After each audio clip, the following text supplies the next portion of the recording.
Mr. Speaker, we have seen calamitous events again in Scotland this week. However, I'd like to wish Humza Yousaf very well for the future. I always found him a very decent man to work with, and there is no doubt that he was dealt a rotten hand. And whilst I don't want to dwell unduly on the private grief of the members on the SNP benches, I'll say this. I very much hope that whoever becomes First Minister will work with us on the issues that really matter for the people of Scotland, like public services and our economy, and will not continue to obsess with independence. Turning, Mr. Speaker, with permission, I'll answer questions 1, 5 and 12 together. This government is taking long-term decisions to cut taxes for working people and to grow the economy. The spring budget represented a significant milestone in the UK government's levelling up mission, with investment into Scotland bursting through the £3 billion mark. In addition, the Scottish Government will benefit from a £295 million funding uplift through the Barnett formula for 2024 to 2025. Thank you, Mr. Speaker. Adam Kaiser.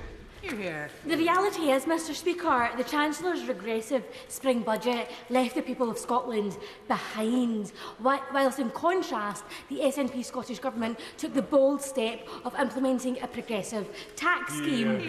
The Westminster establishment argued that Scotland's income tax would somehow cause people to leave the country. Last week, however, it was revealed by this government's own HMRC that the opposite is true, with many more taxpayers moving to Scotland than leaving. So will the Secretary of State join me in welcoming this brilliant news and congratulate the Scottish Government who are standing up for the people of Scotland? Well,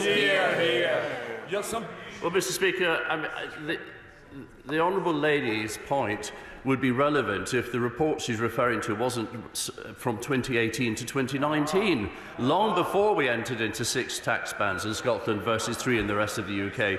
So absolutely I don't agree with her. Speaker, the Secretary of State mentioning levelling up, which was curious. So we know that the budget is cuts to public services across the board, cuts to Scotland's capital funding, and yet levelling up seems to benefit places like, for example, the financial district of Canary Wharf, which benefits them by £16,000 per head. So is the Secretary of State suggesting that Scotland should accept austerity from this government, but not other parts of the UK? Well, Mr. Speaker, it's a ridiculous remark. The levelling up agenda in Scotland has been fantastically successful. And there has been absolutely no austerity. The Scottish Government received a record block grant of £41 billion, the highest since devolution began.